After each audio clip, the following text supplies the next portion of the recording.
న్యాయస్థానాల తీర్పులు చర్చకు అతీతం కాదు. అది సుప్రీంకోర్టే చెప్పింది. వ్యక్తిగత దూషణ న్యాయమూర్తుల మీద చేయకూడదు కానీ మిగతా తీర్పులకు సంబంధించిన దాని మీద చర్చలో తప్పు లేదు అన్నటువంటి.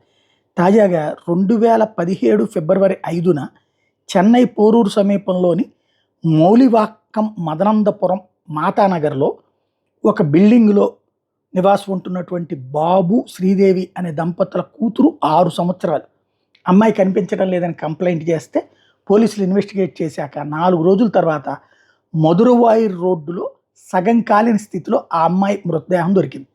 పెద్ద ఎత్తున రాష్ట్ర వ్యాప్త ఉద్యమాలు జరిగినాయి.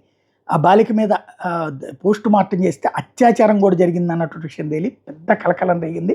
రాష్ట్ర వ్యాప్తంగా దేశవ్యాప్తంగా కూడా చర్చ జరిగింది. ఆ బిల్డింగ్లోనే ఉన్నటువంటి దస్వంత్ అనే సాఫ్ట్వేర్ ఇంజనీర్ ఈ ఘాతుకానికి పాల్పడ్డా అన్నటువంటిది విచారణలో తేలింది. ఆ బాలిక మీద లైంగిక దాడికి పాల్పడి అంతటితో ఆగకుండా ముళ్ళ పొదలో తీసుకెళ్ళి సజీవంగా తగలబెట్టాడు, ఇంట్లో వాళ్ళకి చెప్తుంది అన్నటువంటి ఉద్దేశంతో అన్నది తేలింది.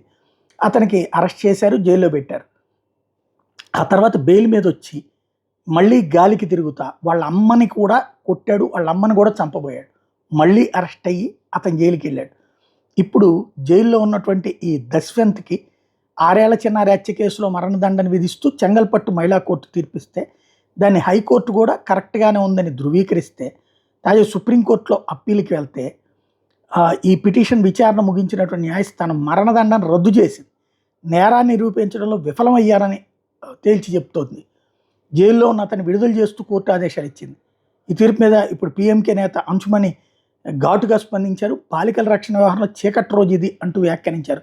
నిందితుడి శిక్ష పడేలా చర్యలు తీసుకోవడంలో ప్రభుత్వాలు విఫలమైనాయన్న న్యాయస్థానాన్ని ఏమీ నిందించలేదు.